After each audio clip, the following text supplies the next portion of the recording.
Imagine you're a son or daughter. You raise them, you love them and protect them, and they volunteer to fight for us. And yet when they come home, they are left to die by the very country to which they gave so much. President Barack Obama's Veterans Administration, one of our largest federal agencies, is not only ineffective, it is broken. And more than that, it is a hotbed of corruption. And so goes yet another Obama administration scandal. Not a potential scandal, a full-blown scandal. They are shunted aside, placed on bogus lists, veterans left to die while waiting to see a doctor in VA hospitals, while the hospital officials pocket bonuses alleging that they reduced the patient wait times. Fact, the VA budget, $153.8 billion, has increased disproportionately above and beyond the increase in the number of veterans. Fact, every day, 22 veterans, men and women, kill themselves, many of them seeking VA help, which never comes. For the last 5 years, official reports show VA schedulers are not following policy. Electronic wait lists purposely omit the names of those who died. Fact, the names of at least 17 and up to 40 veterans who died were put on a fake list in Phoenix.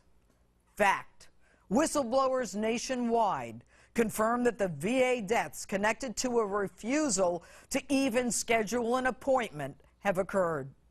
And this week, VA Secretary General Eric Shinseki had the unmitigated gall to tell senators he was advised to not provide information that would compromise yet another inquiry. Really?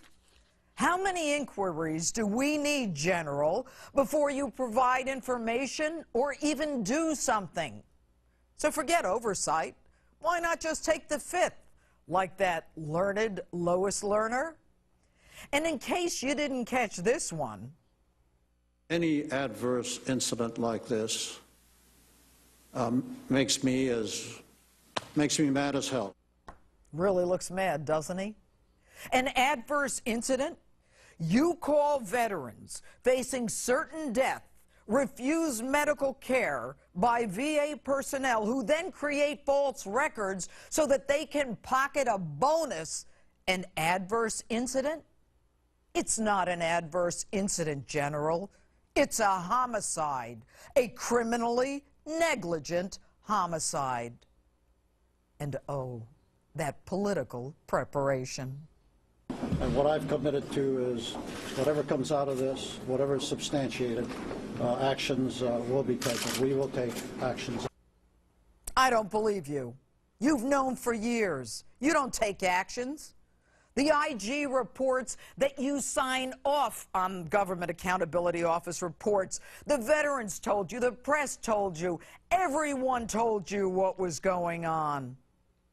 So who's been fired? Who's been demoted? After more than 50 Inspector General reports. Why haven't you asked the hard questions? Why are you still even there? Or might this be another page from the Obama circle the wagons, delay, deny, and lie playbook? And General, you show no emotion. You don't apologize. You don't share the anguish and the anxiety of veterans and their families, veterans who were literally on a death watch because your staffers hid their names.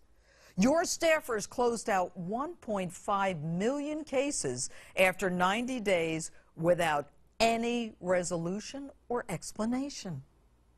And General, you call yourself a war hero? War heroes don't leave men to die. And I don't care if you're the most decorated man in military history. You are leaving men and women to die. General Douglas MacArthur stated, "Old soldiers never die. They just fade away." Shinseki, it's time for you to fade away. And you're not the only one.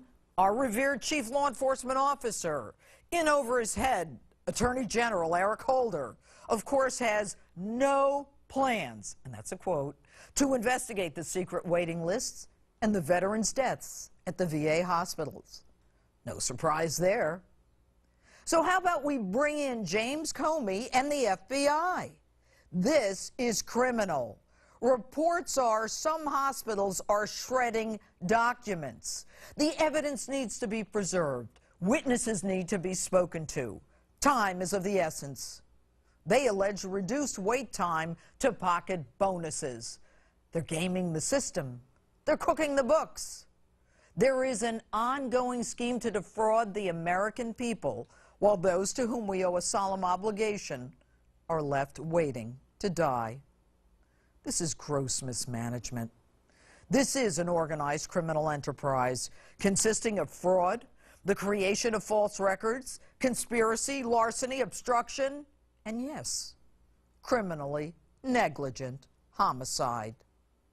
And am I the only one who's had it up to here with the politicking? Listen to one Democratic senator from the hearings this week. Is it possible that in some cases unrealistic expectations have created a situation where some staff is in fact cooking the books? Wow, he should be a defense attorney. He's giving them an excuse to cook the books. Mr. President, your Secretary Shinseki actually said this before the Senate. If any allegations are true, they're completely unacceptable. Unacceptable? Huh? Where have I heard that one before? As I said last night, it is just simply unacceptable. The suffering and bloodshed is outrageous, and it is unacceptable. It's simply unacceptable. It's simply unacceptable. Well, obviously, these reports, if they're true, are unacceptable.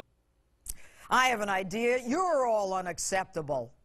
And for a little window dressing, Mr. President, for years you send out First Lady Michelle and Dr. Jill Biden, quote, ambassadors to the military families. Quote, they made it their priority to support military families.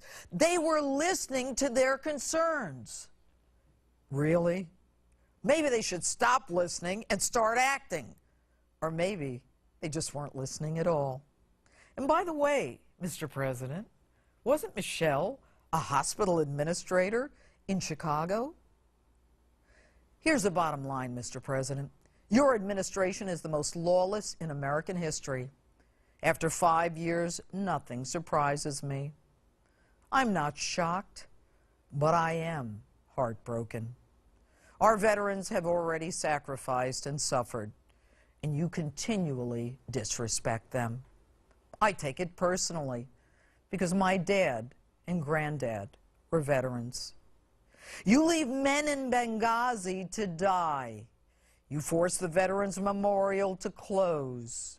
You reduce veterans' benefits.